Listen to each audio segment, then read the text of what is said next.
A shelf has 4 million other shelves in front of it. No one will find you by accident.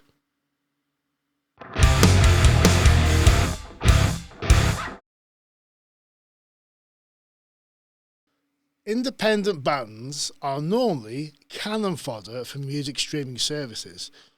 But what did you expect? This could potentially upset or anger many independent artists, but hopefully this will inspire. Many music services use the exact same tactics for growth, relying on the business model of encouraging those artists to do the donkey work of building up fresh engagement or interest for the new golden calf, which will eventually shit on them. It's rarely ever discussed until now. Store wars. Let's say you're in a band that's about to release a brand new song. The major digital distribution services will all offer you packages to get your tune onto as many online stores as possible, such as Deezer, Amazon, Spotify, iTunes, etc. And then they'll charge you a fee for sorting all that bollocks out for you. You'll even come across some online stores that you'll never have even heard of. So you'll likely ignore those whilst funneling your fans towards the more widely known ones. Remember this for later on. Distribution online. You'll instantly be launched on, say, over 200 online stores who have never heard of you before and probably never will. It's not like going to a store in the real world where you may leisurely browse and discover a bargain or rarity.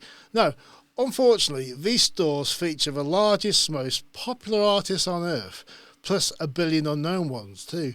So now imagine you're pushed to the back of a shelf. A shelf has 4 million other shelves in front of it. No one will find you by accident.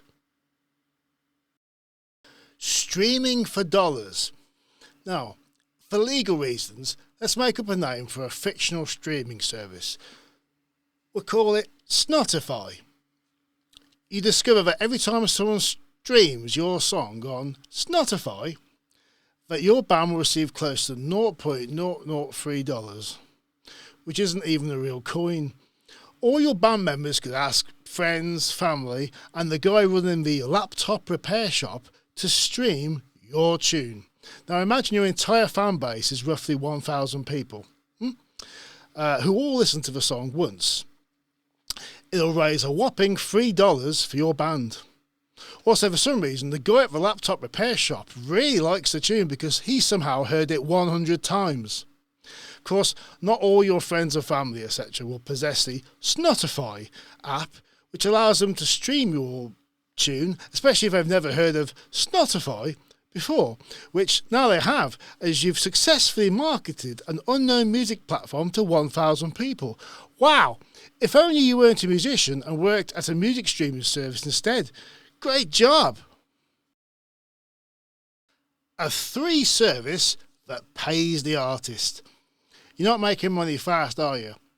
Well, don't panic, as you've just noticed an advert for a new music streaming platform that gives the artist 100% payout. Wow! Imagine that. It's called Shitubus. Only trouble is, it looks like it's on the dark web and it's relatively unknown. And here's an example of promoting Shitubus. This is you. Please download my single on Shitubus. What's Shitubus, Grandad? It's like Snotify. I've not heard of it before, but thank you for this promotional advertisement for a new place where I can download all my favourite Ed Sheeran songs. Of course I'll listen to your new single one day.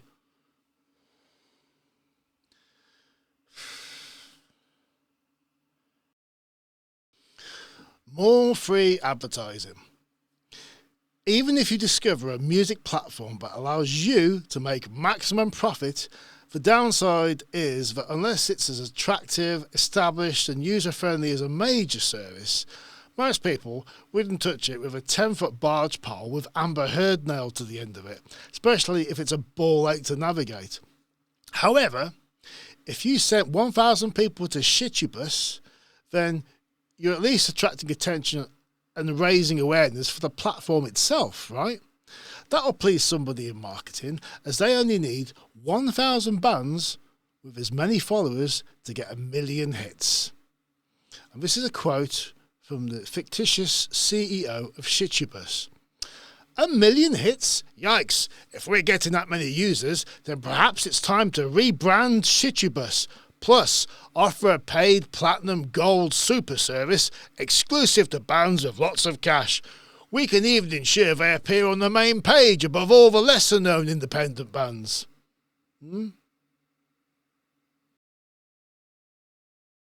The dilemma of playing the game. You see, whether you use a small or large streaming service to sell your music, they'll always make established or wealthier artists a priority because they've got more fans than you and more clout, which means more money. This is the game you're playing. It may sound stupid, but there is a simple answer. Become a huge artist. There is a certain level of delusion from some independent bands who think that just because they release a song, that they can go toe-to-toe with Metallica and make millions of dollars from doing very little work.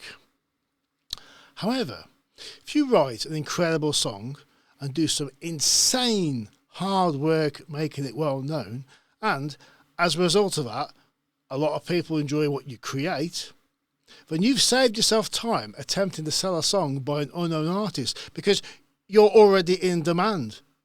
Then you do it again and again. If you're expecting a long career in the music industry, then crying like a little bitch over $3 is not the solution. The product, you, has to be craved for in order for the public to crave it. That means doing whatever it takes. Worrying about making $3 a month from streaming is not as helpful as writing and recording a hit song that everybody wants a piece of, which should make you more money in the long run. Oh, an unsatisfactory conclusion.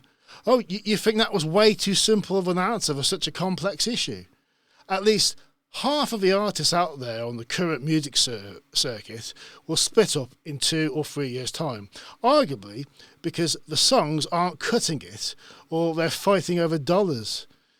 You can love or despise streaming services all you want, but they're unlikely to change. So maybe you need to change something. Perhaps if we all stop using them, that would help. After all, you're still promoting them for free with your music. And you know what sucks the most? You could get 1 million plays on a streaming service, but you'll never know who's actually listening to your music. You won't know who they are, where they live. But the streaming service, they'll know who's listening, and they'll send all your fans an email suggesting better artists to listen to. Great job. You've been listening to a Riff Yard Media broadcast. Like and subscribe.